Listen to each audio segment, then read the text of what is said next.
Welcome to Brother Jenny Christopher's powerful spiritual messages. If you love Jesus Christ and seek to be uplifted and strengthened in your faith, you're in the right place. Prepare your heart for an edifying word. Now, let's listen to Brother Jenny.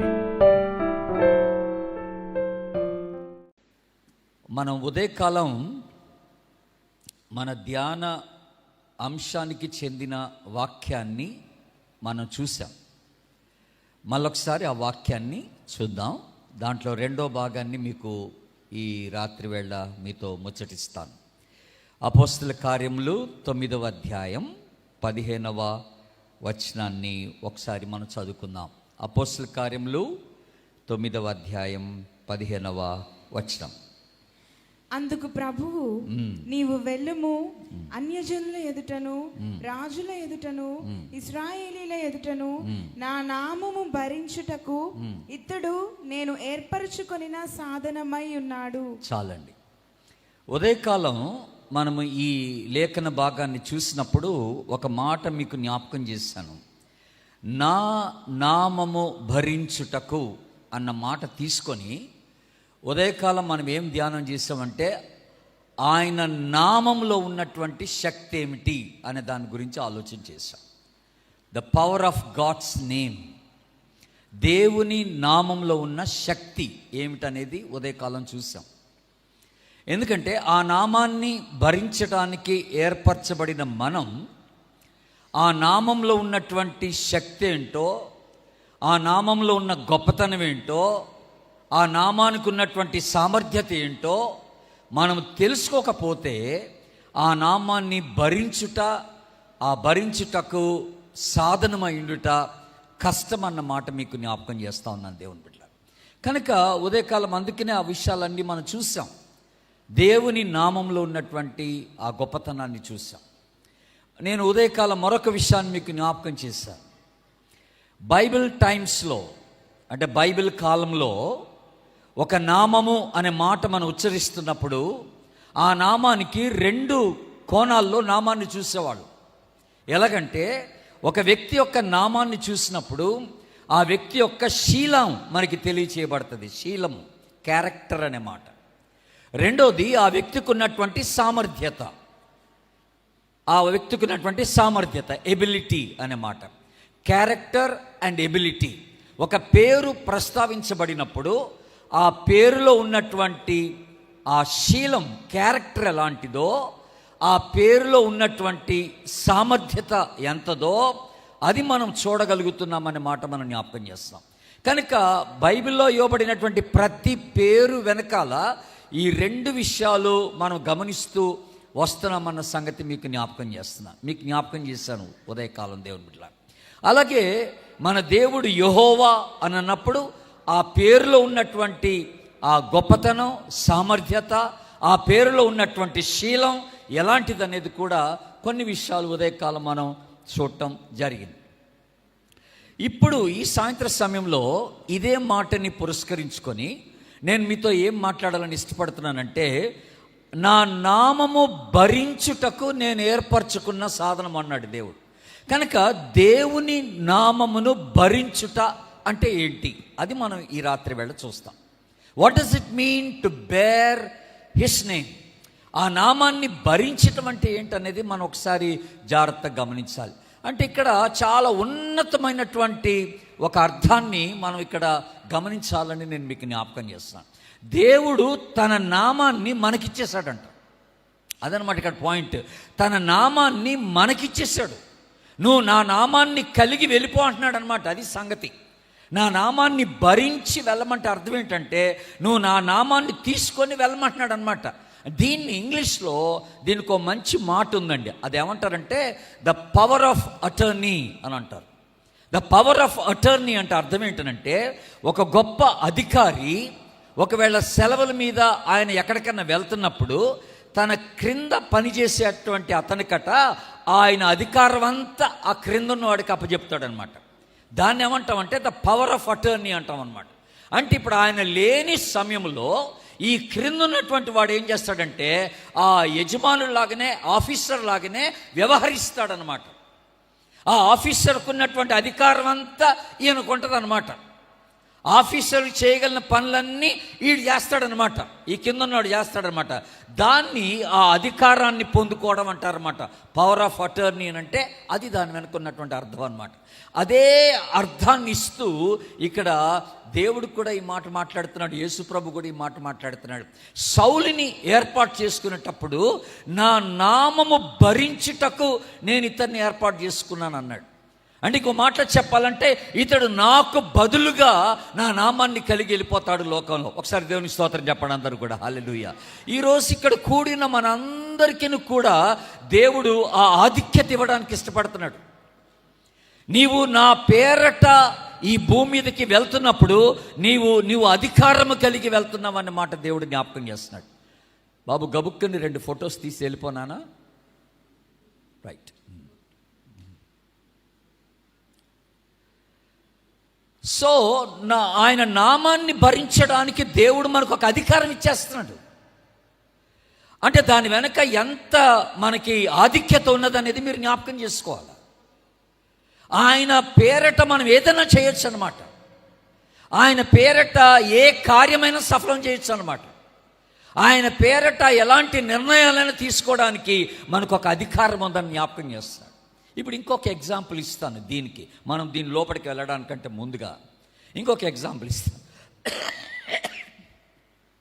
ఒక దేశం వారు మరొక దేశంలో ఆ దేశ ప్రతినిధి, నీళ్ళు వద్దులే నేను తాగని మధ్యలో, ఆ దేశ ప్రతినిధిని పంపుతారు.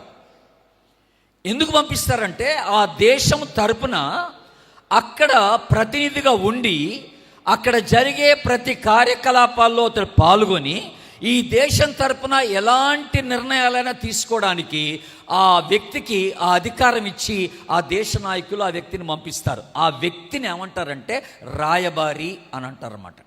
Ambassador of a nation. ఒక దేశానికి చెందినటువంటి రాయబారికి ఆ దేశ అధికారి అంత గొప్ప ఆధిక్యత అధికారం ఇచ్చి మరొక దేశంలో పెడతాడనమాట అతన్ని. అట్లాగనే వేరే దేశానికి చెందిన వాళ్ళు కూడా రాయబారులు మన దేశంలో ఉంటారు కొంతమంది, ఆయా దేశాలకు చెందిన వాళ్ళు. వాళ్ళకు కూడా వాళ్ళ దేశస్తులు వాళ్ళ రాయబారులకు అదే అధికారం ఇస్తారన్నమాట. అంటే ఇప్పుడు వాళ్ళు ఇక్కడ ఉన్న రాయబారులు ఎలాంటి ఒక స్థానాన్ని తీసుకుంటారంటే ఆ దేశం తరపున ఏ నిర్ణయమైనా వీళ్ళు తీసుకోగలరు అన్నట్టు, ఎలాంటి పనైనా ఇక్కడ చేయగలరు అన్నట్టు.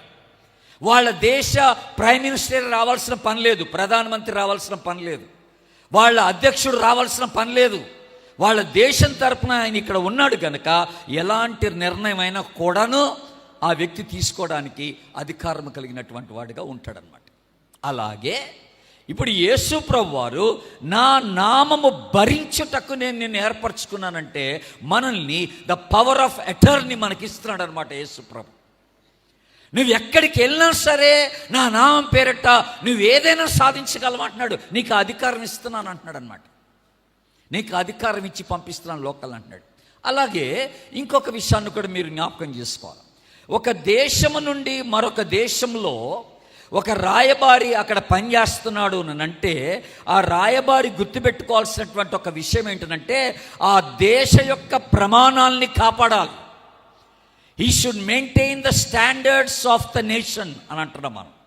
ఆ దేశం యొక్క నియమాలు పాటించాలి, ఆ దేశం యొక్క పద్ధతులను గుర్తుపెట్టుకోవాలా, ఆ దేశం యొక్క విలువల్ని కాపాడాలా. ఎందుకంటే ఆ దేశానికి ప్రతినిధిగా ఆయన వేరే దేశంలో ఉంటున్నాడు కనుక ఆ దేశ యొక్క పరువు, ఆ దేశం యొక్క ఆ విలువల్ని కాపాడటానికి అక్కడ ఉన్నాడన్న మాట జ్ఞాపకం చేసుకోవాలి. అట్లాగే మనం ఈ భూమి మీద ఉంటున్నప్పుడు యేసు ప్రభు వారు మనకి ఆ ఆధిక్యత ఇచ్చాడు అనమాట. ఒకసారి అందరికి దేవుని స్తోత్రం చెప్పండి, హల్లెలూయా. మనందరం కూడా ఆయన చేత ఆయన నామాన్ని భరించుటకు ఏర్పరచబడినటువంటి వారం. పరలోక సంబంధమైనటువంటి దేవునికి మనం ఇక్కడ ప్రతినిధులుగా ఉంటున్నటువంటి వారం అనే మాట మనం జ్ఞాపకం చేసుకుంటాం. అలాంటప్పుడు పరలోక సంబంధమైనటువంటి ఆ ప్రమాణాల్ని మనం కాపాడుకోవాలా, పరలోక సంబంధమైనటువంటి జీవిత విలువల్ని మనం కాపాడాలి, పరలోక సంబంధమైనటువంటి జీవిత విధానాన్ని మనం ఇక్కడ జీవించవలసిన వారమై ఉంటున్నాం. మొట్టమొదటిగా ఆ దేశానికి నేను, ఆ పరలోక రాజ్యానికి నేను ఒక ప్రతినిధిగా నేను ఇక్కడ ఉంటున్నానంటే అది నా బాధ్యతగా నేను భావించవలసినటువంటి వాడనై ఉంటున్నానని మొట్టమొదటిగా మనం జ్ఞాపకం చేసుకోవాలి. దేవుని బిడ్డలారా, నా నామము భరించుటకు అనే మాట. మనం ఆయన చేత ఎంపిక చేయబడ్డాం, మనం ఆయన చేత ప్రత్యేకించబడ్డాం, మనం ఆయన చేత ముద్రించబడ్డాం. దేవుని బిడ్డలారా, దేవునికి స్తోత్రం చెప్పండి. హల్లెలూయా. ఆయన చేత పరిశుద్ధాత్మ ద్వారా ముద్రించబడ్డాం. ఆ ముద్ర పడిందని అంటే అర్థం ఏంటంటే ఇతడు నావాడు, ఈమె నాది అని దేవుడు సెలవించి మనల్ని ఈ భూలోకానికి పంపిస్తున్నాడు అనమాట. ఇంకో చక్కని మాట మీకు జ్ఞాపకం చేస్తాను. ప్రకటన గ్రంథం తీయండి. ఇప్పుడు ప్రకటన గ్రంథం 14వ అధ్యాయంలో ఓ చక్కని మాట ఉంది, మీకు జ్ఞాపకం చేస్తాను. ప్రకటన గ్రంథం 14వ అధ్యాయం మొదటి వచనం. మరియు నేను చూడగా ఇదిగో ఆ గొర్రె పిల్ల సియోను పర్వతము మీద నిలువబడి ఉండెను. ఆయన నామమును ఆయన తండ్రి నామమును నొస్సల యందు లిఖింపబడి ఉన్న 144,000 మంది ఆయనతో కూడా ఉండిరి. దేవునికి స్తోత్రం. హల్లెలూయా. ఇక్కడ యోహాను ఒక చక్కని దర్శనం చూస్తున్నాడు. అక్కడట 144,000 మంది అక్కడ ఉన్నారంట. వాళ్ళకి నొసళ్ళ మీదంట ఆయన నామము లిఖించబడిందట. దేవుని బిడ్డలారా, వాళ్ళ నొసళ్ళ మీద ఆయన నామము, తండ్రి నామము వాళ్ళ నొసళ్ళ మీద లిఖించబడినట్టుగా చూస్తున్నాం. దీని గురించి నేను పెద్దగా ఎక్స్ప్లెయిన్ చేయడానికి నాకు టైం లేదు, కానీ నా మాట నమ్మండి. ఇక్కడ అంటే ప్రకటన గ్రంథంలో 2 సార్లు మనకి ఈ 144,000 ప్రజల గురించిన 2 గుంపులు మనకు కనపడతారు. ఒకటి 7వ అధ్యాయంలో, ఒకటి 14వ అధ్యాయంలో కనపడుతుంది మనకి. 7వ అధ్యాయంలో కూడా 144,000 మంది ఉంటారు. వాళ్ళు ఎవరంటే 12 గోత్రాలకు చెందినటువంటి వారు, వాళ్ళ గురించిన ప్రస్తావన. కానీ ఇక్కడ 14వ అధ్యాయంలో ఈ 144,000 మంది ఎవరనంటే, మీకు ఇప్పుడు వివరించడానికి టైం లేదు కానీ నా మాట నమ్మండి. వీళ్ళు ఎవరనంటే వీళ్ళు దేవుని చేత విమోచింపబడినటువంటి వారు. దేవునికి స్తోత్రం చెప్పండి. హల్లెలూయా. ఆయన రక్తంలో కడగబడి ఆయన చేత విమోచింపబడినటువంటి వారికి వీళ్ళు అంటే రిప్రజెంటేటివ్గా వీళ్ళు అక్కడ ఉన్నట్టుగా మనం గమనిస్తున్నాం. వీళ్ళు అక్కడ ప్రతినిధులుగా, ఆ విమోచింపబడినటువంటి వారికి ప్రతినిధులుగా ఈ 144,000 మంది ఉన్నారు. అంటే మనం కూడా రేపు ఇక్కడ చనిపోయి విశ్వాసులుగా పరలోకానికి వెళ్తే ఈ గుంపులో ఉన్నటువంటి వారితో సమానం అన్నమాట. అంటే ఆ నామము మన పైన ముద్రించబడుతుందనే మాట జ్ఞాపకం చేసుకుంటున్నాం. అంటే ఆయన మనల్ని ఎలాగ మనల్ని ఏర్పరచుకున్నాడంట, ఆయన నామాన్ని భరించడానికి ఏర్పాటు చేసుకున్నాడనే మాట మనం జ్ఞాపకం చేసుకుంటాం. ఆ నామం అక్కడికి వెళ్ళిన తర్వాత మనం భరించడం కాదు, ఇక్కడ ఉన్నప్పుడే అని అన్నాడు. అందుకనే సౌల్ని ఆ దమస్కు మార్గంలో పట్టుకున్నప్పుడే ఇతడు నా నామము భరించుటకు నేను ఇతన్ని ఏర్పాటు చేసుకుంటున్నానని ఆ రోజే చెప్పేశాడు అక్కడ. అతడు ఆ భూమి మీద బ్రతికిన నాళ్ళు యేసుక్రీస్తు నామాన్ని భరించడానికి దేవుని చేత ఏర్పరచబడిన వాడు అనే మాట. ఇప్పుడు మీరు అపోస్తుల కార్యం గ్రంథానికి రండి. అక్కడ ఇంకొక చక్కని మాట మీకు జ్ఞాపకం చేస్తాను. అపోస్తుల కార్యముల గ్రంథం 4వ అధ్యాయం 4th చాప్టర్, యాక్ట్స్ చాప్టర్ 4 13వ వచనం 4:13. వారు పేతురు యోహానుల ధైర్యంను చూచినప్పుడు వారు విద్య లేని పామరులని గ్రహించి ఆశ్చర్యపడి వారు యేసుతో కూడా ఉండిన వారని గుర్తెరిగి. అందరూ ఆమేనండి ఒకసారి. ఆమె ఇక్కడ చక్కని మాట ఉంది. వాళ్ళు ఇక్కడ యేసు ప్రభు యొక్క శిష్యుల్ని, పేతురు యోహాన్ని చూసినప్పుడు, వాళ్ళు చేసిన అద్భుతాన్ని చూసినప్పుడు ఆ చుట్టూన్నటువంటి వారు ఒక సాక్ష్యం చెప్తున్నారు. అక్కడ ఏం సాక్ష్యం చెప్తున్నారు? వీరు యేసుతో కూడా ఉండినటువంటి వారు, ఆల్రెడీ వీళ్ళు యేసుకు చెందిన వారు అన్నటువంటి ముద్ర వీరి మీద పడిపోయిందనమాట. మరి ఎలా గమనించారో తెలియదు.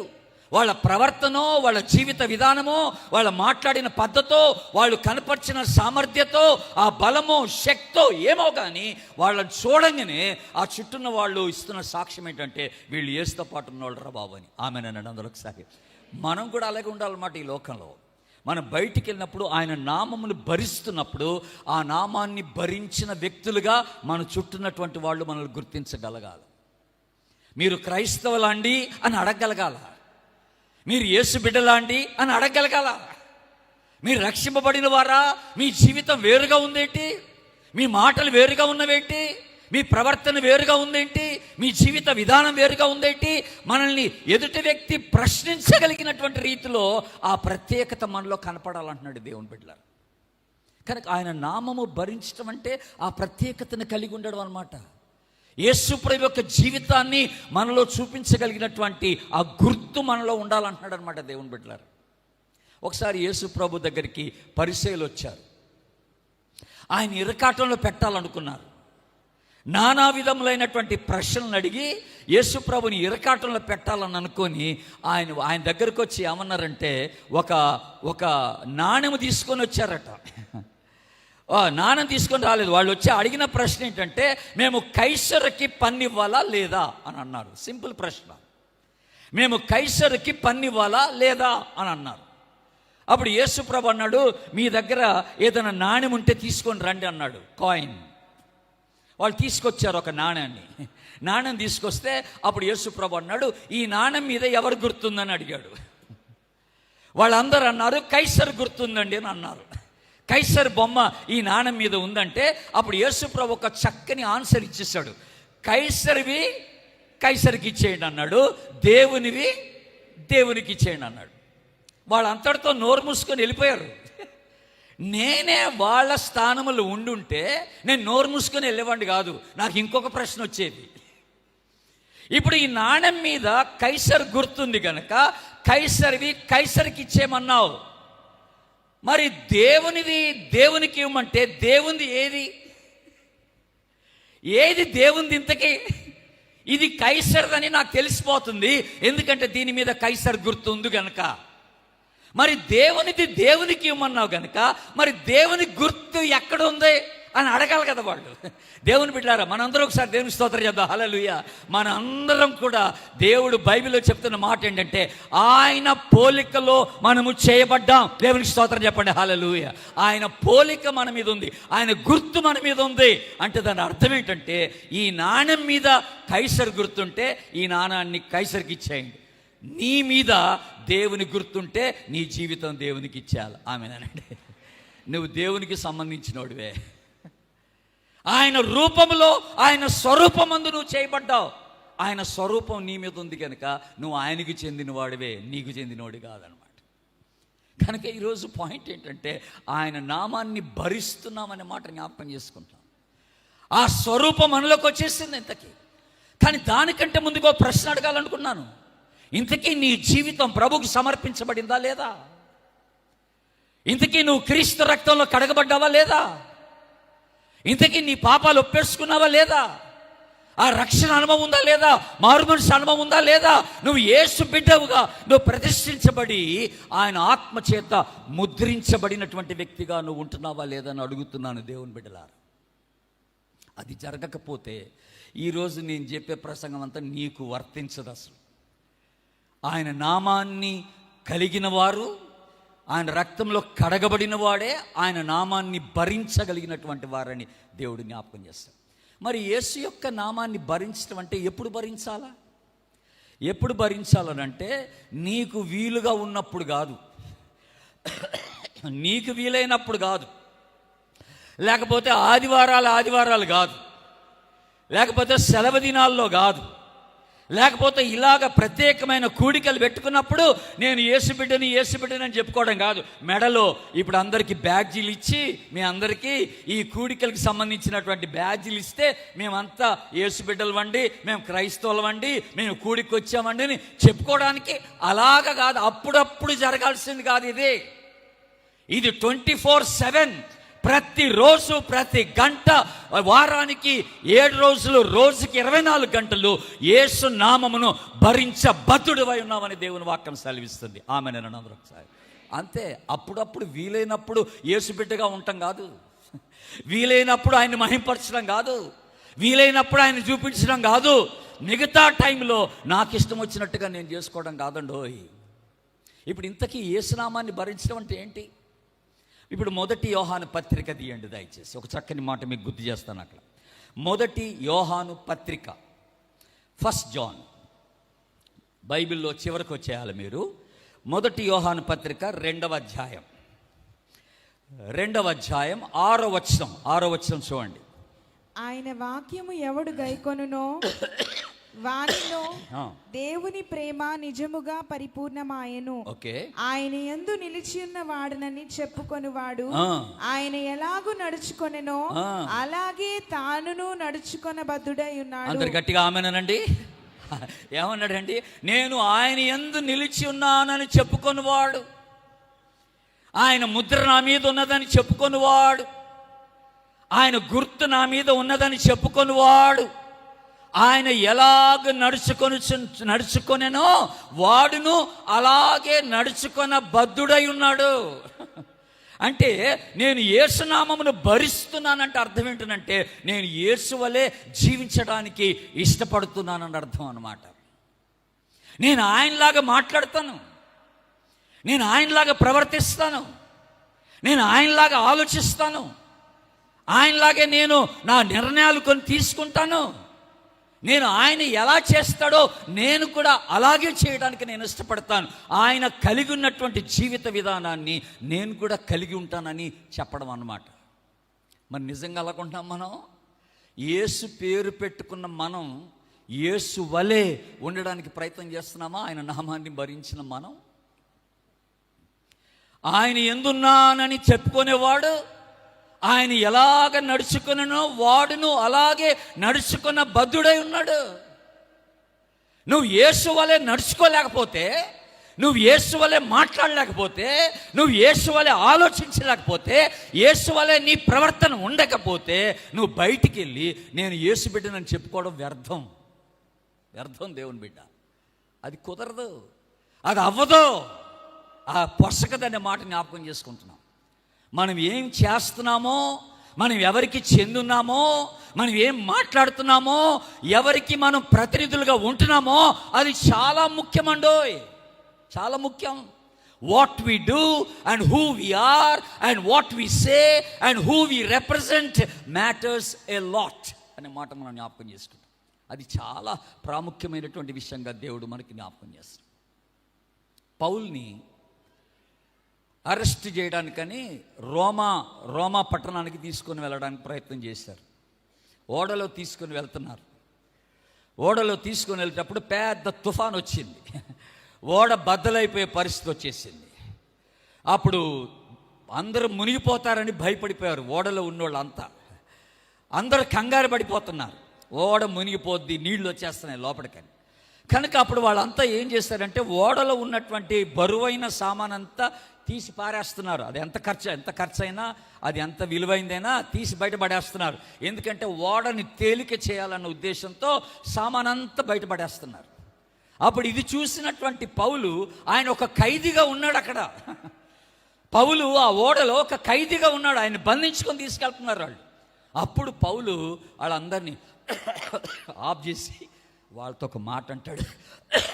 పౌలు వాళ్ళతో చక్కని మాట అంటాడు. ఇప్పుడు మీరు అపోస్తుల కార్యముల గ్రంథం 27వ అధ్యాయం చూడండి. చక్కని మాట అంటాడు అక్కడ పౌలు.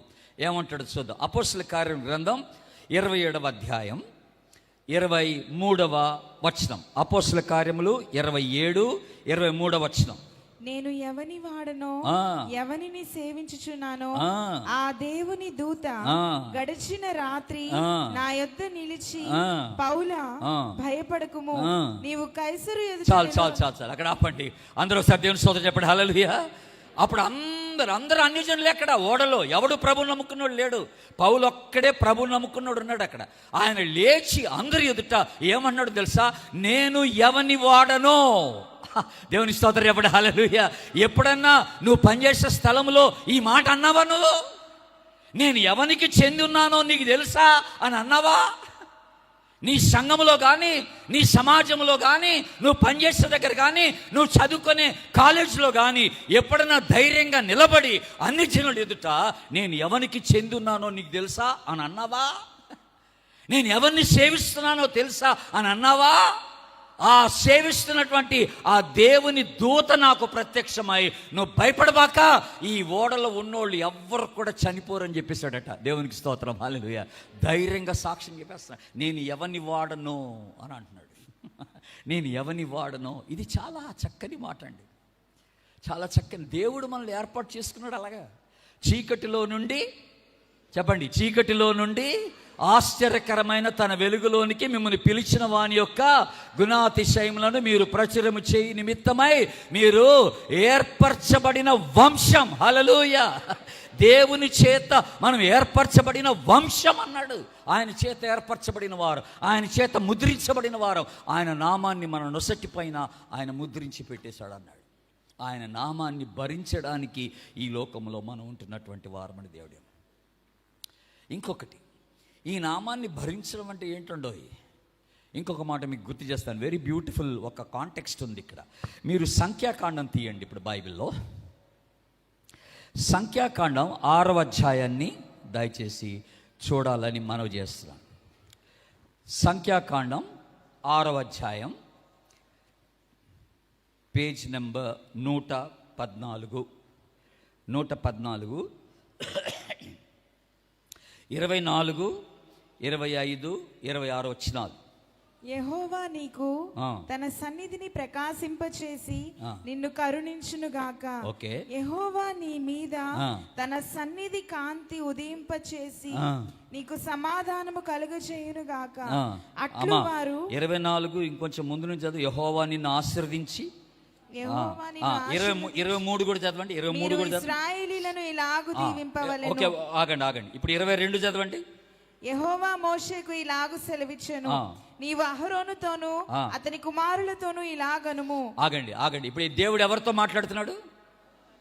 ఇక్కడ ఉంది. యెహోవా ఎవరితో మాట్లాడుతున్నాడు? మోషేతో మాట్లాడుతున్నాడు. మోషేతో మాట్లాడుతూ మోషేకి ఏమని చెప్పాడు ఇక్కడ? నువ్వు అహరోన్తోను ఆయన కుమారులతోనూ ఇలాగనమన్నాడు. ఏమనమన్నాడు? ఇప్పుడు 24 వచనం ఏమనమన్నాడు? మళ్ళీ అక్కడికి వెళ్ళిపోయి, యెహోవా నిన్ను ఆశీర్వదించి కాపాడునుగాక. యెహోవా తన సన్నిధిని ప్రకాశింపజేసి కరుణించునుగాక.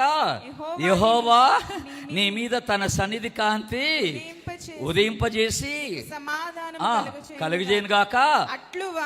అట్లు వారు ఇశ్రాయేలీయుల మీద నా నామమును ఉచ్చరించుట వలన నేను వారిని ఆశీర్వదించెదను. దేవునికి స్తోత్రం చెప్పండి. హల్లెలూయా. ఇప్పుడు నామమును భరించడం అంటే ఏంటో తెలుసా? ఇందాక నేను ఒక మాట అన్నాను, ద పవర్ ఆఫ్ అటర్నీ అనే మాట ఉపయోగించాను నేను. దేవుడు అధికారాన్ని ఇస్తున్నాడట. ఏమిటి అధికారం? ఇక్కడ మోషేకి ఎంత అధికారం ఇచ్చాడంటే, దేవుడు దీవించినట్టుగానే మోషే అహరోన్ని ఆయన కుమారులను దీవించడానికి దేవుడు మోషేకి అధికారం ఇచ్చాడు. అసలు ఎంత గొప్ప అధికారం అండి! నా నామమును భరించడం అంటే అదే. నువ్వు ఎవరిని దీవిస్తే నేను వాడిని దీవిస్తాను, నువ్వు ఎవరిని శపిస్తే నేను వాడిని శపిస్తాను అంటున్నాడు దేవుడు. అంత అధికారం ఎవడిస్తాడు? ఏ దేవుడు ఇస్తాడు? అసలు ఏ దేవునికి ఉందని అధికారం ఇవ్వడానికి? అసలు మన దేవుడు ఒక్కడే సర్వాధికారి అయిన దేవుడు. దేవుని స్తోత్రం చెప్పండి. హల్లెలూయా. ఆయన ఒక్కడే ఈ పని చేయటానికి సమర్థత కలిగినటువంటి వాడని మనం జ్ఞాపకం చేసుకుంటాం. కనుక మనల్ని బయటికి అలాగ ఈ లోకంలో పెట్టేశాడు, అక్కడక్కడ పెట్టేశాడు మనల్ని. ఎందుకంటే నీ ద్వారా ప్రజలు ఆశీర్వదించబడాలి. ఆమేన్. శపించకూడదు.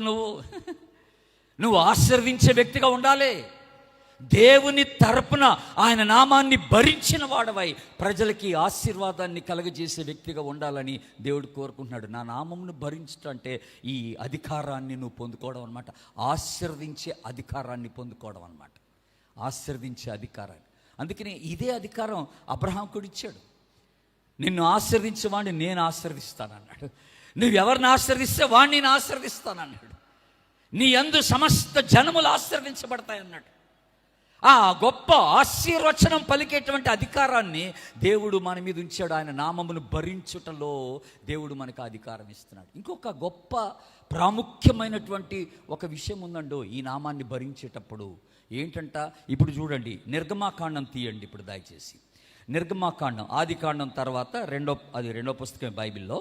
ఆదికాండం తర్వాత నిర్గమాకాండం 28వ అధ్యాయం. 28వ అధ్యాయం చూడండి దయచేసి. 36వ వచనం, 37, 38. మరియు నీవు మేలిమి బంగారు రేకు చేసి ముద్ర చెక్కునట్లు దాని మీద యెహోవా పరిశుద్ధుడు అను మాట చెక్కవలెను. ఆగండి, ఏమని చెక్కాలట? యెహోవా అందరు చెప్పండి, ఏమని చెక్కాలా? Very good. యెహోవా పరిశుద్ధుడని చెక్కాలన్నాడు. చెక్కిన తర్వాత ఏం చేయాలట? అది పాగా మీద ఉండునట్లు నీలి సూత్రముతో దాన్ని కట్టవలెను. అది ఆ తర్వాత అది పాగా ముందటి వైపున ఉండవలెను. తమ పరిశుద్ధమైన అర్పణలన్నిటిలో ఇశ్రాయేలీయులు ప్రతిష్ఠించు పరిశుద్ధమైన వాటికి తగులు దోషములను అహరోను భరించునట్లు అది అహరోను నొసట ఉండవలెను. అహరోను నొసట ఎప్పుడు ఉండవలెను? ఇక్కడ ఇంకో చక్కని మాట ఉంది. ఇక్కడ ఏమని రాస్తున్నాడంటే అహరోను పాగా వేసుకున్నప్పుడు యాజకులాగా అతని యొక్క నొసటి ముందట ఒక రేకుతో చేయబడినటువంటి చిన్న ఒక ప్లేట్, దాని మీద ఏమని రాసి ఉండాలట చెప్పాడు ఇక్కడ? యెహోవా పరిశుద్ధుడు అని రాసి ఉండాలట. యెహోవా పరిశుద్ధుడను రాసి ఉండాలట. అక్కడ మీ బైబిల్లో యెహోవా పరిశుద్ధుడు అన్న దగ్గర నెంబర్ 1 అనేసి కింద రాస్తుంది యెహోవాకు ప్రతిష్ఠితుడు అనే మాట. ఇప్పుడు ఈ అహరోనట దేవుని నామమును భరించుటలో ఆయన నొసటి మీద ఒక గుర్తుండాలట. ఇప్పుడు మీరు 38వ వచనం ఆ 2వ భాగం చదవండి. వారు యెహోవా సన్నిధిని అంగీకరింపబడినట్లు అది నిత్యమును అతని నొసట ఉండవలెను. హలో, ఎప్పుడు ఉండాలి అది? అంటే పడుకునేటప్పుడు తీసేయచ్చా? తీసేయడం లేదు. ఆదివారాలు తీసేయచ్చా? బుధవారాలు తీసేయచ్చా? లేదు, అది నిత్యము వాళ్ళ నొసటి మీద అది ఉంటూనే ఉండాల. అంటే అది ఏమని తెలియజేస్తుందంటే బయట వాళ్ళకి ఇతడు యెహోవా కొరకు ప్రతిష్ఠించబడిన వాడు, ఇది యెహోవాకు ప్రతిష్ఠితమైనది. ఈ జీవితం యెహోవాకు ప్రతిష్ఠితమైనదని ఆ మాట ద్వారా జ్ఞాపకం చేస్తున్నాడట. కనుక దేవుని బిడ్డలారా, నేను దేవుని నామమును భరిస్తున్నానంటే ఆ పరిశుద్ధతను నేను భరిస్తున్నాను. ఆమెను అందరూ ఒకసారి ఆ పరిశుద్ధమైన జీవితాన్ని నేను జీవించటానికి ఇష్టపడుతున్నానని చెప్పడం అన్నమాట దేవుని బిడ్డ. ఇది ఎంత గొప్ప ఆధిక్యత మీరు ఆలోచన చేస్తారా? దేవుని నామం భరించడం అంటే. ఇప్పుడు ఇంకొకటి నేను ఇందాక మాట్లాడుతూ వచ్చాను. ఆయన నామాన్ని భరించడం అంటే ఆయన మనకి అధికారం ఇస్తున్నాడని చెప్పాను కదా. మనకి అధికారం ఇస్తున్నాడు. ఆయన లేకుండా ఆయన ఉన్నట్టుగానే ఆయన చేసే పనులన్నీ మనం చేయడానికి దేవుడు మనకి అధికారం ఇస్తున్నాడు. ద పవర్ ఆఫ్ అటర్నీ అని అన్నాను ఇందాక నేను. ఆ అధికారం ఇచ్చి మనల్ని పంపిస్తున్నాడు. ఏంటి అధికారం? ఇప్పుడు మీరు మార్క్స్ వార్తకి రండి దయచేసి. చాలా బ్యూటిఫుల్గా అక్కడ ఇంకొక అధికారాన్ని మనకు చూపిస్తున్నాడు. మార్క్స్ వార్త 16వ అధ్యాయం తీయండి. ఇప్పుడు మార్క్స్ వార్త 16వ అధ్యాయం 19వ వచనం. మత్తయి సువార్త, ముందు మార్క్ కంటే ముందు మత్తయికి రండి. మత్తయి సువార్త 16వ అధ్యాయం. మళ్ళీ పోయిందా? మత్తయి సువార్త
check. Hello yeah, very good. మీరు పాట పాడంగానే కరెంట్ వస్తుంది ఎందుకో మరి. అంటే మీ పాటలో అంత శక్తి ఉందన్నమాట. ఏంటి? Very good. అయితే ఇక్కడ పేతురుకి ఈ నామాన్ని భరించుటలో దేవుడిచ్చిన అధికారం చూడండి ఒకసారి. మీరు మత్తయి సువార్త 16వ అధ్యాయం తీయండి దయచేసి. పేతురుకి ఎలాంటి అధికారాన్ని దేవుడిచ్చాడో మనం చూద్దాం. మత్తయి సువార్త 16వ అధ్యాయం 19వ వచనం చదవండి. 19వ వచనం. పరలోక రాజ్యపు యొక్క తాళపు చెవులు నీకు ఇచ్చేదను. నీవు భూలోకమందు దేన్ని బంధించుదువో అది పరలోకమందును బంధింపబడును, భూలోకమందు దేన్ని విప్పుదువో అది పరలోకమందును విప్పబడునని అతనితో చెప్పాను. ఆమేనండి. అందరూ ఒకసారి. పేతురికి దేవుడిచ్చిన అధికారం ఏంటో తెలుసండి? నామాన్ని భరించుటలో దేవుడిచ్చిన అధికారం ఏంటంటే పరలోక రాజ్యం యొక్క తాళపు చెవి చేతిలో పెట్టాడంట. పరలోక రాజ్యపు తాళపు చెవి. ఇదేంటో కానీ ఆశ్చర్యం. జస్ట్ ఒక 2 రోజుల ముందే ఒక సిస్టర్ అనంతపూర్ నుండి ఫోన్ చేసి అన్న ఈ 19వ అధ్యాయం యొక్క అర్థం ఏంటో చెప్పరా ఉంది. ఈ 19వ వచనం 16వ అధ్యాయం 19వ వచనం యొక్క అర్థం ఏంటో చెప్పగలరా? తాళపు చెవి ఇవ్వడం అంటే ఏంటి? పరలోకపు రాజ్యం యొక్క తాళపు చెవి పేతురు చేతిలో పెట్టడం అంటే ఏంటి అని అడిగింది ఆమె నన్ను. ఆమెకు ఆన్సర్ చెప్పాను. ఆ ఆన్సర్ ఇప్పుడు మీకు చెప్తున్నాను నేను. అదేంటనంటే, దేవుని బిడ్డలారా, దేవుడు మనకి ఎంత ఆధిక్యత, ఆయన నామము భరించుటలో ఎంత ఆధిక్యత ఇచ్చాడంటే, ఒక వ్యక్తిని పరలోక రాజ్యానికి తీసుకొని రావాలన్నా, ఆ వ్యక్తిని పరలోక రాజ్యానికి తీసుకురాకుండా బయట నిలబెట్టాలన్నా అది నీ చేతిలోనే ఉందన్నాడు. దేవునికి స్తోత్రం చెప్పండి. హల్లెలూయా. పరలోక రాజ్యం యొక్క తాళపు చెవి నీకు ఇచ్చేస్తానన్నాడు. నువ్వు ఆ తాళం తెరిచి ఆ వ్యక్తికి సువార్తను చెప్పి ఆ వ్యక్తిని లోపల తీసుకొస్తావో అది నీ ఇష్టం. ఆ వ్యక్తికి సువార్త చెప్పకుండా ఈ తాళం మూసేసి అతన్ని బయటే ఉంచుతావో అది నీ ఇష్టం. దేవుడు అంటున్నాడు, నీ ప్రాంగణములో నీకు అనుకూలంగా ఉన్నటువంటి స్థలాల్లో ఏ వ్యక్తినైతే నువ్వు సువార్త చెప్పి నువ్వు పరలోక రాజ్యానికి తీసుకొని రాగలవో ఆ వ్యక్తులందరూ రాకపోతే దేవుడు నీకు ఇచ్చిన తాళాన్ని బట్టి లెక్క అడిగేస్తాడు. తాళం నీ చేతిలోనే ఉంది కదా అంటాడు. నీకు ఈ అధికారం ఇచ్చాను కదా అంటాడు. నువ్వు ఎందుకు ఆ వ్యక్తిని తీసుకురాలేదంటాడు. నువ్వు ఎందుకు ఆ వ్యక్తిని బయట పెట్టావంటాడు. కొన్నిసార్లు కొంతమంది వ్యక్తులు మనకి ఇష్టం ఉండదు. వీడు నాశనం అయితే బాగుండు అనుకుంటాం, ఈమె గారు నాశనం అయితే బాగుండు అనుకుంటాం. అలాంటప్పుడు ఆ వ్యక్తులకి సువార్త చెప్పం, ఆ వ్యక్తుల రక్షణ కొరకు ప్రార్థన చేయం, ఆ వ్యక్తి యొక్క మారుమనసు కొరకు ప్రార్థన చేయం. దేవుని బిడ్డలారా, మనము దేవుని యొక్క ప్రతినిధులంగా, ఆయన నామాన్ని భరించిన వ్యక్తులంగా ఏ ఒక్క ఆత్మ కూడా పరలోకానికి రాకుండా బయట ఉండటానికి వీల్లేదు. దేవునికి స్తోత్రం చెప్పండి. హల్లెలూయా. ఇది దేవుడు మనకిచ్చినటువంటి గొప్ప ఆధిక్యత. ఇప్పుడు ఈ రాత్రి నేను అడిగే ప్రశ్న ఏంటంటే, నీ ద్వారా ఎంతమంది పరలోకానికి వచ్చారని అడుగుతున్నా. నీ ద్వారా ఎంతమంది ఈ రక్షణలోనికి తేబడ్డారని అడుగుతున్నా. నీ ద్వారా ఎంతమంది ప్రభువుని తెలుసుకున్నారని అడుగుతున్నా. దేవుడు ఆయన నామాన్ని భరించడానికి నీకు అధికారం ఇచ్చాడు. ఆ నామము భరించుటకు నిన్ను సాధనంగా ఎంపిక చేసుకున్నాడు. నువ్వెవరిని తీసుకొస్తే వారికి అధికారం ఉంది లోపల రావడానికి. నువ్వెవరిని వద్దనుకుంటే వారిని బయట పెట్టే అధికారం దేవుడు నీకు ఇస్తున్నాడు. ఆ అధికారం కలిగి అసలు ఎంత ఎక్కువ మంది నువ్వు తీసుకురాగలవో అసలు నిజంగా చెప్పాలంటే. మరి ఎంతమంది తెచ్చావు? ఎంతమందికి సువార్త చెప్తున్నావు? ఎంతమందికి క్రీస్తుని పరిచయం చేస్తున్నావు? ఎంతమందిని నువ్వు చెప్పకపోయినా ఎంతమందిని ఇలాంటి కూడికలకు తీసుకొచ్చి అనేక మంది దైవజనుల ద్వారా వాక్యం వినేటట్టు నువ్వు చేస్తున్నావు? దేవుని బిడ్డలారా, అది ఆలోచన చేయి ఒకసారి. నువ్వు చెప్పకపోయినా పర్వాలేదు, అక్కడక్కడ నువ్వు మందిరాన్ని తీసుకెళ్ళిపో, కూడికలకి తీసుకెళ్ళిపో, సువార్త కూడికలు తీసుకెళ్ళిపో, వాళ్ళు వినేటట్టుగా చేయి. నువ్వు చెప్పడం చేత కాకపోతే నీ ద్వారా, నీ ప్రయత్నం ద్వారా ఒక 10 మంది పరలోక రాజ్యానికి రావాలా. అందరూ ఆమెనండి ఒకసారి గట్టిగా. ఆమె రావాలా. దేవుడు మనల్ని, ఆయన నామమును భరించడానికి దేవుడు మనల్ని ఏర్పాటు చేసుకున్నాడు. ఇప్పుడు మీరు మార్క్స్ వార్త ఇందాక మనం చదవాలనుకున్న భాగం చదువుతాం. మార్క్స్ వార్త 16వ అధ్యాయానికి రండి. ఇప్పుడు ఆయన నామము భరించు వారికి దేవుడిచ్చిన మరొక గొప్ప అధికారం ఏంటో చూద్దామండి. ఇక్కడ అధికారం ఏంటి? అధికారం 16వ అధ్యాయం 17, 18 వచనాలు. నమ్మిన వారి వలన ఈ సూచక క్రియలు కనబడును. ఏమిటంట? ఏవనగా నా నామమున దయ్యములను వెళ్ళగొట్టుదురు, క్రొత్త భాషలు మాట్లాడుదురు, పాములను ఎత్తి పట్టుకొందురు, మరణకరమైనది ఏది త్రాగినను అది వారికి హాని చేయదు, రోగుల మీద చేతులుంచినప్పుడు వారు స్వస్థత నొందుదురని వారితో. అందరూ ఒకసారి ఆమెనండి. ఈ దేవుడు ఎంత అధికారం ఇచ్చాడండి నీకు నాకు. నువ్వు హానికరమైనది ఏది తాగినా నువ్వు చావన్నాడు. నువ్వు ఎవరి మీద చేతులుంచి ప్రార్థన చేస్తే వాడికి స్వస్థతే. నేనే నీలో ఉన్నట్టుగా నా అధికారం కలిగి నువ్వు ప్రార్థన చేస్తే వాడికి స్వస్థతే. దయ్యాలు నిన్నేం చేయలేవు. నువ్వు దయ్యాలు పట్టిన వారి కొరకు ప్రార్థన చేస్తే దయ్యాలు వదిలిపోవడమే. ఒక సామాన్యమైన విశ్వాసకి దేవుడు అంత అధికారం ఇస్తున్నాడు. కనుక జబ్బు చేసినప్పుడు పాస్టరే ప్రార్థన చేయాల్సిన పని లేదు. ఒక విశ్వాసి అదే అధికారంతో ప్రార్థన చేయగలరు, చేయొచ్చు. ఆమెనండి. పాస్టర్ దగ్గరికి వెళ్ళబాక నువ్వు అయ్యి ప్రార్థన చేయండి. అది విశ్వాసం లేని పని అన్నమాట. దేవుడు నీకు అధికారం ఇచ్చాడు, దేవుడు నీకు ఆ శక్తిని ఇచ్చాడు, దేవుడు నీ ద్వారా ఆ కార్యం జరిగించడానికి ఆయన ఇష్టపడుతున్నాడని నువ్వు జ్ఞాపకం చేసుకోవాలి. ఆయన నామము భరిస్తున్నప్పుడు అంత అధికారాన్ని మనకి ఇస్తున్నాడు అనమాట దేవుడు. గుర్తుపెట్టుకోవాలి. అలాగ అధికారం ఇచ్చి ఈ లోకంలో ఆయనకు సాధనాలుగా మనల్ని ఈ లోకంలో పంపిస్తున్నాడు దేవుని బిడ్డలారా. అందుకనే నిర్గమాకాండం మనకి 20వ అధ్యాయం, ఏది 10 ఆజ్ఞలు ఇచ్చినటువంటి సందర్భాన్ని మనం జ్ఞాపకం చేసుకుంటే అక్కడ దేవుడు ఒక మంచి మాట జ్ఞాపకం చేశాడు ఆ మోషే ద్వారా. ఏటట 10 ఆజ్ఞల్లో 20వ అధ్యాయం 7వ వచనం చూడండి. అక్కడ 7వ వచనం, నీ దేవుడైన యెహోవా నామమును వ్యర్థముగా ఉచ్చరింపకూడదు. యెహోవా తన నామమును వ్యర్థముగా ఉచ్చరింపు వానిని నిర్దోషిగా ఎంచడు. ఏంటట? దేవుని నామమును అందరు చెప్పాలా, వ్యర్థముగా ఉచ్చరింపకూడదు, వ్యర్థముగా వాడొద్దన్నాడు. ఒట్టు పెట్టుకోబాక దేవుని పేరట. ఎట్టబడితే అట్లా యేసు యొక్క నామాన్ని వాడబాక. ఇప్పుడు చాలామంది అనేక రీతిలుగా ఇప్పుడు టీషర్ట్స్ మీద దేవుని వాక్యాలు వచ్చేస్తున్నాయి, సిలువ గుర్తు వేసుకుంటున్నాం. ఇప్పుడు షూస్ మీద కూడా గుర్తులు పెట్టుకుంటున్నారు, సిలువ గుర్తు పెట్టుకుంటున్నారు. త్రాగుబోతులు, దొంగలు, వ్యభిచారులు సిలువలు వేసుకొని తిరుగుతున్నారు. టాటూస్ వేసుకున్నాడు, సిల్వర్ టాటూ వేసుకుంటున్నాడు. టాటూ వేసుకున్నాడు, సిల్వర్ టాటూ వేసుకున్నాడు. మోటార్ బైక్ మీద కూడా సిల్వర్ గుర్తు వేసుకొని తిరుగుతున్నాడు. వాడు ఎక్కడ పోయి బార్ షాపు పోయి ఆపుతాడో తెలియదు, ఆ మోటార్ సైకిల్ ఎక్కడ ఆపుతాడో తెలియదు. మొత్తానికి నా నామమును నువ్వు వ్యర్థముగా వాడేస్తున్నావు. ఎక్కడ పెడితే అక్కడ జాగ్రత్త సుమా. నా నామమును భరించుటకు నేను నిన్ను ఏర్పాటు చేసుకున్నాను. ఒకవేళ మీ పిల్లలకి ఎవరికైనా రక్షణ లేకపోతే మీరు వాడే మోటార్ సైకిల్ మీద సిలువ గుర్తుంటే, అరే బండి వేసుకొని పోరా అని అనబాకండి ఆడిని. నువ్వు చికెన్ తీసుకురారా, కూరగాయలు తీసుకురారా అని ఆడికి బండి ఇచ్చి పంపాకండి. వాడు ఏ పనికి మాల జీవితం జీవిస్తున్నాడో, ఆడు ఎలాంటి పాపపు అలవాట్లకు లోనైపోయాడో, వాడు ఎక్కిన బండి మీద సిలువ గుర్తుంటే మనుషులు ఏమనుకుంటారు? ఇతడు ఒక క్రైస్తవుడు అనుకుంటాడు. ఆడు వెళ్ళి పాన్ షాప్ దగ్గర నిలబడి గుట్కా తింటా ఉంటే, వాడు పాన్ షాప్ దగ్గర నిలబడి సిగరెట్ తాగుతూ ఉంటే, వాడు బార్ షాప్కి వెళ్ళి అదే మోటార్ సైకిల్ మీద వాడు మందు కొడతా ఉంటే ఏం సాక్ష్యం?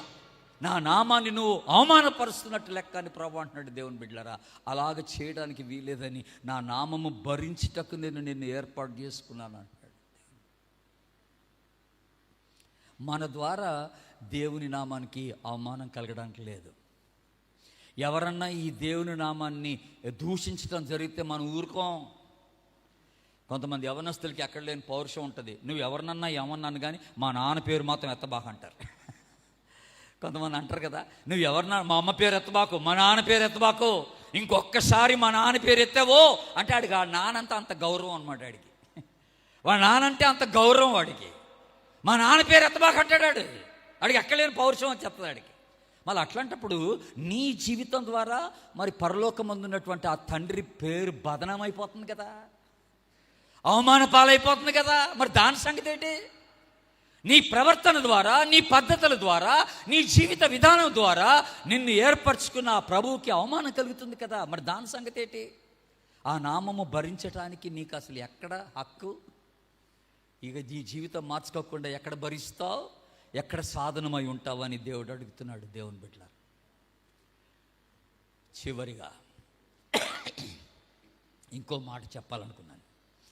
ప్రభువే అన్నాడు, ఎవరైతే నా నామము భరిస్తారో, ఎవరైతే నా పేరు పెట్టుకొని ఈ లోకంలో తిరుగుతారో వాళ్ళు ఇలాగ ఉండాలన్నాడు. వాళ్ళు ఇలాగ ఉండాలన్నాడు. ఈ మాట ఇప్పుడు నేను చెప్పబోయే వచనం మనం చాలాసార్లు ముఖ్యంగా కరోనా టైంలో బాగా చదివేశాం దీన్ని. బాగా చదివేశాం. అదేంటనంటే 2వ దినవృత్తాంతముల గ్రంథం తీయండి. 2వ దినవృత్తాంతముల గ్రంథం ఇప్పటికి మీకు అర్థమైపోయి ఉండాలా.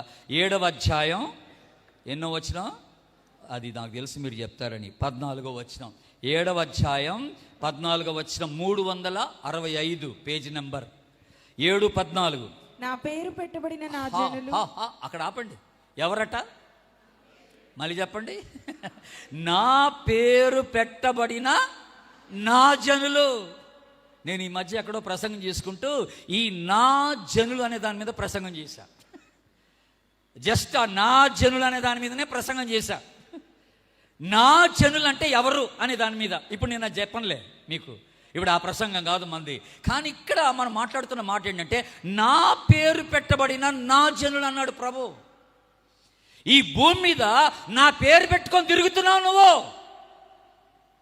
మోసెస్ అని పేరు పెట్టుకున్నావు, డేవిడ్ అని పేరు పెట్టుకున్నావు, పేతురు అని పేరు పెట్టుకున్నావు, యెహోషువ అని పేరు పెట్టుకున్నావు, మరియమ్మ అని పేరు పెట్టుకున్నావు, రూత్ అని పేరు పెట్టుకున్నావు. అనేక క్రైస్తవ పేర్లు పెట్టుకొని లోకమంతా తిరిగేస్తున్నావు. నువ్వు ఎలాగున్నావు మరి? నా పేరు పెట్టుకున్న నా జనులు ఎలాగుండాలట? తమ్మును తాము తగ్గించుకోవాలా. అందరూ రామనండి ఒకసారి. తగ్గించుకోవడం నేర్చుకోవాలా. తగ్గింపు ఉండాలండోయ్. ఎవడెన్నన్నా నీకు పౌరుషం రాకూడదు. నువ్వు క్రైస్తవుడు అయినందుకు, నువ్వు విశ్వాసం అయినందుకు నీ చుట్టూన్న వాళ్ళు, నీ ఇంటి వాళ్ళు, మీ అత్తగారు, మీ కోడలు నానా మాటలు అంటారు. నీకు పౌరుషం రాకూడదు. ఆమెనను. అత్తలందరూ ఆమెనండి, కోడలందరూ ఆమెనండి. ఎవరెన్నన్నా నీకు పౌరుషం రాకూడదు, తగ్గింపు ఉండాలన్నాడు. నా పేరు పెట్టుకున్నోళ్ళు అదిరిపడకూడదు అన్నాడు అనమాట. అది సంగతి. నా పేరు పెట్టుకున్నోడికి కోపం రాకూడదు. నా నిమిత్తము జనులు మిమ్మల్ని నిందించి హింసించి మీ మీద అబద్ధముగా చెడ్డ మాటలెల్లా పలుకినప్పుడు మీరు ధన్యులు. ఆమెనన్నాడు అందరూ ఒకసారి. దాన్ని సంతోషించి ఆనందించడి. మూల కూర్చొని ఏడవబాకండి అన్నాడు. మూల కూర్చొని ఏడవబాకండి అన్నాడు. నా పేరు పెట్టబడిన జనులు మీరు నిందల పాలైపోతారు. జాగ్రత్త. Don't worry about it. మీరు బాధపడాల్సిన అవసరం లేదు. నా పేరు పెట్టుకున్నందుకు నింద వస్తుంది మీకు. ఎందుకంటే యేసు పేరు ఈ లోకానికి ఇష్టం లేదు. లోకానికి ఇష్టం లేని పేరు మనం పెట్టుకున్నాం కనుక లోకం మనల్ని కూడా ఇష్టపడరు న్యాచురల్గా. నువ్వు యేసుని నమ్ముకోనంత వరకు లోకం బాగానే ఉంటుంది, నీ చుట్టూన ప్రపంచం బాగానే ఉంటుంది. నువ్వు ఎప్పుడైతే యేసు ప్రభుకి నీ జీవితం ఇస్తావో నీ చుట్టూన వాళ్ళందరూ నీకు శత్రువులు అయిపోతారు. కారణం ఏంటంటే నువ్వు యేసుని నమ్ముకున్నావు కనుక. లోకం యేసుని ద్వేషిస్తుంది కనుక నిన్ను ద్వేషిస్తారు. లోకం యేసుని హింసించారు కనుక నిన్ను కూడా హింసిస్తారు. అందులో అనుమానం ఏం లేదు దేవుని బిడ్డలారా. అపోస్తల కార్యంలో ఒక మంచి మాట ఉంది. అపోస్తల కార్యం 5వ అధ్యాయం తీయండి. నాకు ఇది బాగా ఇష్టం. అపోస్తల కార్యం 5వ అధ్యాయం 41వ వచనం చూడండి. 5వ అధ్యాయం 41వ ఒక నిమిషం ఆగండి. 40వ వచనం, 41వ వచనం, 42వ వచనం. వారు అతని మాటకు సమ్మతించి అపోస్తలులను పిలిపించి కొట్టించి యేసు నామమును బట్టి బోధింపకూడదని ఆజ్ఞాపించి వారిని విడుదల చేసి. హలో, అందరూ ఒకసారి నా వైపు చూడండి. ఇక్కడ పేతుర్ని మిగతా అపోస్తలునట వాళ్ళు సువార్త పరిచర్య చేస్తున్నందుకు పిలిపించి కొట్టించి బెదిరించి వాళ్ళకు ఒక మాట చెప్పారంట. ఇంకెప్పుడు కూడా యేసునామాన్ని ఎత్తబాకండి అన్నారు. యేసునామమును గురించి బోధించడానికి వీల్లేదన్నారు. బెదిరించారు, కొట్టారు. ఇంకొకసారి యేసునామాన్ని గురించి బోధించడానికి వీల్లేదని పంపించేశారట, విడుదల చేసి పడేశారు. ఇప్పుడు పోయినోడు ఏం చేశాడు? ఇంట్లో పోయి కూర్చోలేదు అక్కడ. ఇప్పుడు ఏం చేశారు? 41వ వచనం. ఆ నామము కొరకు అవమానము పొందుటకు పాత్రులమని ఎంచబడిన వారు సంతోషించి మహాసభ ఎదుట నుండి. దేవుని సోదరుడు హల్లెలూయా. ఆ నామము కొరకు అవమానము పొందుటకు మేము పాత్రులం అన్నారు. దేవునికి స్తోత్రం. చూసారండి, సిగ్గుపడలేదు వీళ్ళు. అందుకనే పేతురు కూడా ఒక మంచి మాట రాస్తాడు 4:16 మొదటి పేతురు, ఎవడైనను క్రైస్తవుడైనందుకు బాధ అనుభవించిన ఎడల వాడు ఆ పేరును బట్టి దేవుని మహింపరచాలి కానీ సిగ్గుపడొద్దు అన్నాడు. ఆమెనండి, సిగ్గుపడొద్దు. క్రైస్తవుడు అయినందుకు బాధ వస్తుంది, యేసునామమును భరిస్తున్నందుకు హింసలు వస్తాయి, యేసునామం భరిస్తున్నందుకు శ్రమలు వస్తాయి, అవమానం వస్తుంది, హేళన చేస్తారు, అవసరమైతే చంపి పడేస్తారు, ఇంట్లోంచి అల్లగొట్టేస్తారు. భయపడాల్సిన అవసరం లేదు. ప్రభు అన్నాడు, నేను నిన్ను ఎప్పుడు విడవను, నిన్ను ఎడవ. ఆమెనండి, ప్రభు నీతో ఉంటాడని ప్రభు సెలవిస్తున్నాడు. ఎంత చక్కని మాట అండి, ఎంత చక్కని మాట. ఇప్పుడు వెరీ కాంట్రాస్ట్, అంటే ప్రభు చేసే కార్యాలు అద్భుతంగా ఉంటాయండి బాబోయ్. మనం ఇప్పుడు పౌలు గారి యొక్క మాట చూస్తున్నాం యాక్చువల్గా చెప్పాలంటే కదండి. పౌలుని పిలుపులో దేవుడు పౌలుకి ఇచ్చిన మాట. ఒకసారి మీరు అపోస్తల కార్యం 9వ అధ్యాయంకి రండి. ఇప్పుడు అక్కడ చాలా చక్కని ఆలోచన మీకు ఇస్తాను. ఇప్పుడు అపోస్తల కార్యం 9వ అధ్యాయంకి రండి. ఇప్పుడు మనకు తెలిసినట్టుగా ఈ పౌలు ఏం చేశాడంట, ఇంతకు ముందు ఆయన చేసిన పని ఏమిటో ఇక్కడ అననీయ చెప్పడం మొదలు పెడుతున్నాం. అననీయ చెప్పడం మొదలెట్టాడు. ఏమని మొదలెట్టాడు? 9వ అధ్యాయం 14వ వచనం చూడండి. ఇక్కడను నీ నామమును బట్టి ప్రార్థన చేయు వారిని అందరినీ బంధించుటకు అతడు ప్రధాన యాజకుల వలన అధికారము పొంది ఉన్నాడు. ఆగండి. ఇప్పుడు సౌలు అంటే పౌలుగా మారక ముందుగా ఇతడు అధికారుల దగ్గర ఒక పత్రం తీసుకొని పర్మిషన్ తీసుకొని ఎవరెవరైతే యేసుప్రభుని నమ్ముకున్నారో, ఎవరెవరైతే ప్రార్థన చేస్తున్నారో వాళ్ళందరినీ చిత్రహింస పెట్టడం మొదలెట్టాడు, వాళ్ళందరినీ శ్రమ పెట్టడం మొదలెట్టేశాడు, ప్రార్థన చేసే వాళ్ళని చేయనీకులు చేసి పడేశాడు. ఇప్పుడు మన భారతదేశంలో అదే జరుగుతోంది. నార్త్ ఇండియా, ఉత్తర భారతదేశానికి వెళ్తే బాజాప్తుగా ఆదివారం చర్చిలోకి వచ్చి ప్రార్థన చేసుకునే వాళ్ళని కొట్టేస్తున్నారు, ఇళ్లలో ప్రార్థన చేసుకునే వాళ్ళని కొట్టేస్తున్నారు. మనుషులకి ఆగట్లేదు, తట్టుకోలేకపోతున్నారు. ప్రార్థన చేసే వాళ్ళని చూస్తే తట్టుకోలేకపోతున్నారు. దేవుని కృపలో ఇంకా విజయవాడకి ఆ పరిస్థితి రాలే. వస్తే మరి మంచిదే. ఆమెనండి, వస్తే ఉంటామా, ప్రార్థన చేస్తామా? ప్రార్థన చేసుకున్న వాళ్ళని కొడుతున్నారు బాబోయ్, నేనైతే ప్రార్థన చేయనంటావా? గుడికి వెళ్ళే వాళ్ళని కొడుతున్నారు, నేను గుడికి వెళ్ళనంటావా? అవి చేస్తున్నారు. ఇప్పుడు ఉత్తర భారతదేశంలో అదే పని చేస్తున్నారు. పౌలు లాంటి వాళ్ళు, అంటే సౌలు లాంటి వాళ్ళు ఇప్పుడు ఉత్తర భారతదేశంలో ఉన్నారు. యేసు పేరు పెట్టుకున్న వాళ్ళు అంటే సహించలేకపోతున్నారు. యేసు నామమున ప్రార్థన చేసే వాళ్ళని చూసి సహించలేకపోతున్నారు. ఇప్పుడు ఇక్కడ పౌలు గారు 2 పనులు చేశాడు.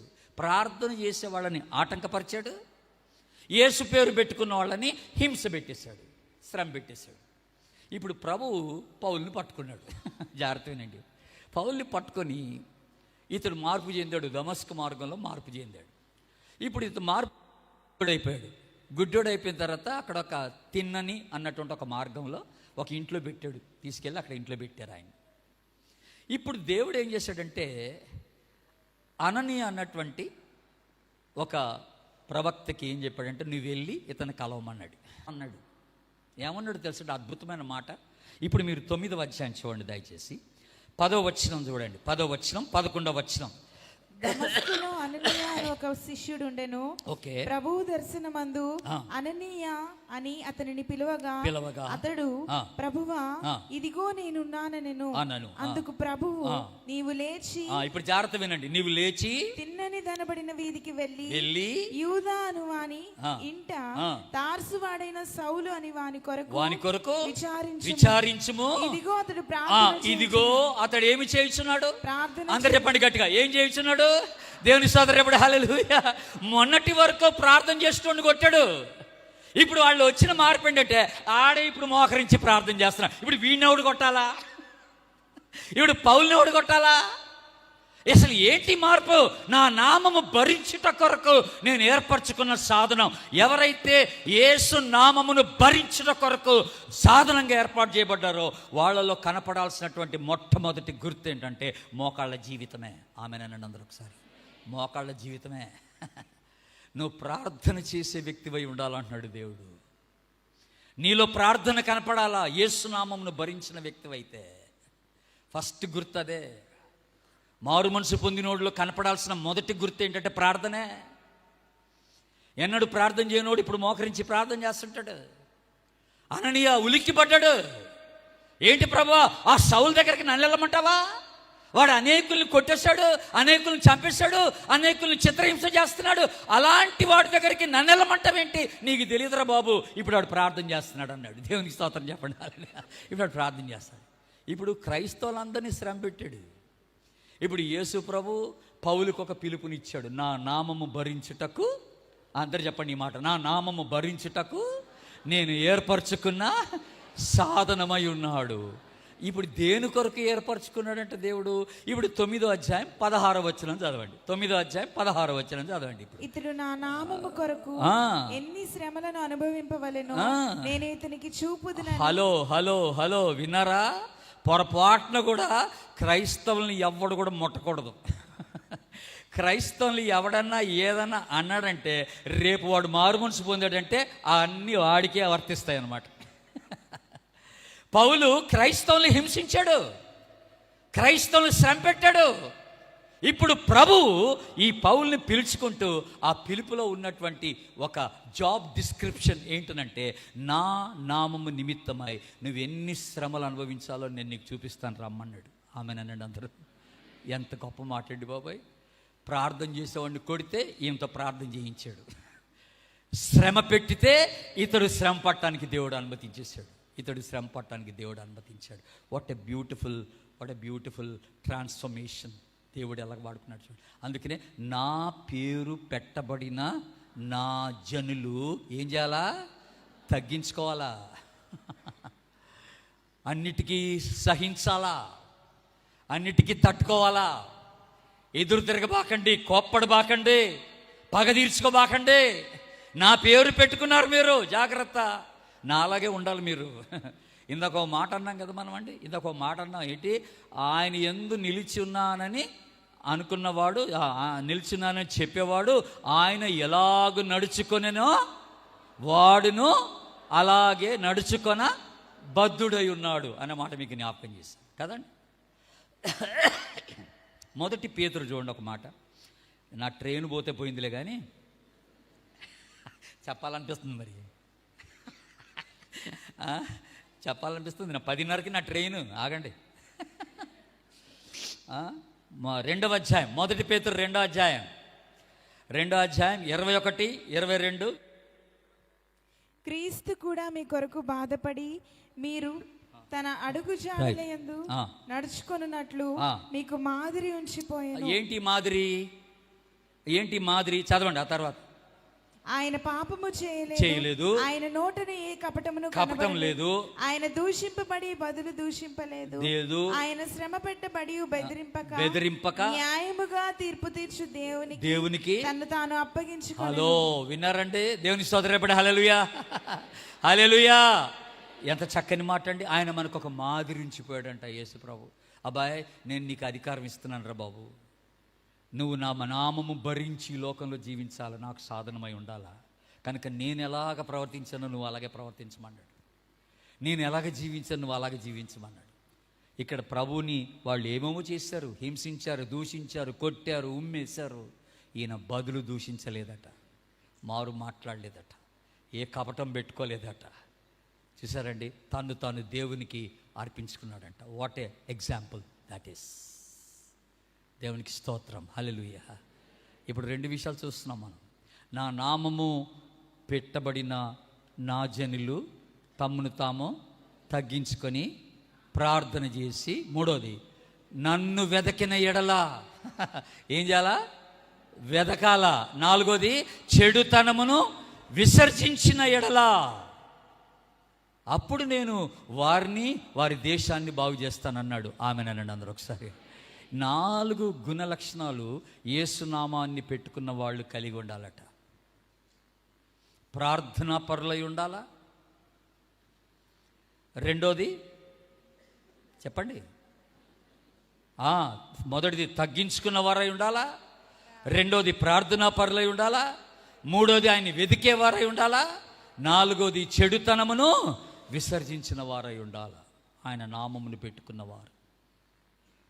ఇంకా ఫైనల్గా చివరిగా ఇంకొక మాట చెప్పి నేను ముగించేస్తాను. ఇక నిజంగానే ముగిస్తాను. రోమిలకు రాసిన పత్రిక 15వ అధ్యాయం చూడండి. ఇప్పుడు ఇది చాలా క్లైమాక్స్ మాట. ఇది రోమా 15. రోమా 15:20-21. ఇప్పుడు పౌలు గారు అన్న మాట ఇది కూడా, అది ఏంటో చూద్దాం ఒకసారి. పౌలు గారు అన్న మాట, మరి ఒకని పునాది మీద కట్టకుండు నిమిత్తము ఆయనను గూర్చిన సమాచారం ఎవరికి తెలియజేయబడలేదో వారు చూతురనియు వినని వారు గ్రహింతురనియు వ్రాయబడిన ప్రకారము. ఇప్పుడు వినండి, ఆ తర్వాత మాట వినండి. రాయబడిన ప్రకారము క్రీస్తు నామము ఎరుగని చోట్లను సువార్తను ప్రకటింపవలెనని మిక్కిలి ఆశ గలవాడనై ఉండి. వావ్, ఎంత చక్కని మాట అండి. ఎక్కడట? అందరు చెప్పండి, ఎక్కడట? క్రీస్తు నామము ఎరుగని చోట్ల అన్నాడు. ఇప్పుడు నేను క్రీస్తు నామముని నేను కలిగి ఉన్నాను. నా చుట్టూ చాలామంది క్రీస్తు నామము కలిగిన వారు ఉన్నారు. కానీ ఇప్పుడు దేవుడు నాకు ఇచ్చిన భారం ఏంటంటే, ఈ నామమును ఎరగని వారు చాలామంది ఉన్నారన్నాడు. క్రీస్తు నామము ఎరగని చోట్లకి నేను వెళ్ళాలన్నాడు. ఆమెనండి, వెళ్ళి వాళ్ళకి నేను సువార్తను ప్రకటించాల్సినటువంటి అవసరత నా మీద ఉంది. అందుకని దేవుడు మనల్ని, ఆయనకు సాధనంగా మనల్ని దేవుడు నియమించి పెట్టుకున్నాడు. నీ ద్వారా క్రీస్తు నామం ఎరుగని చోట్ల సువార్త ప్రకటించబడాలి. ఆమేన్. ఇది ప్రభు మనకిస్తున్నటువంటి గొప్ప భాగ్యం దేవుని బిడ్డ. కనుక ఇప్పుడు 9:15 కంట చెప్దాం అందరం. అపోస్తల కార్యం 9:15 కంటత ఏంటది చెప్పండి. ఏంటి? అందుకు ప్రభువు ఏంటది? ఎవరన్నా మైక్లో చదవ ముందు పాప. అందుకు ప్రభువు, నీవు వెళ్ళుము, అన్యజనుల ఎదుటను రాజుల ఎదుటను ఇశ్రాయేలీల ఎదుటను నా నామము భరించుటకు ఇతడు నేను ఏర్పరచుకొనిన సాధనమై ఉన్నాడు. ఆగండి, ఇక్కడ 3 రకాలైన గుంపులు చెప్పాడు. అన్యజనులు, రాజులు, ఇశ్రాయేలీలు, రాజు. చూసారా? ఈ నామం భరించాల్సింది ఎక్కడెక్కడ? అన్యజనుల దగ్గర, తోటి క్రైస్తవుల దగ్గర, రాజుల దగ్గర, అంటే అధికారుల దగ్గర. గవర్నమెంట్ అధికారులు ఉంటారు, వాళ్ళ దగ్గర కూడా వెళ్ళాలి. మనం ఆఫీసర్ల దగ్గర కూడా వెళ్ళాలి. యేసు ప్రభువుని గురించి చెప్పాలి, నీ సాక్ష్యం చెప్పాలి. అక్కడ నా నామాన్ని నువ్వు భరించమన్నాడు దేవుడు.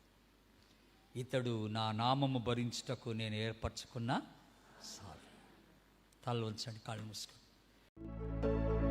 Hi, thanks for watching.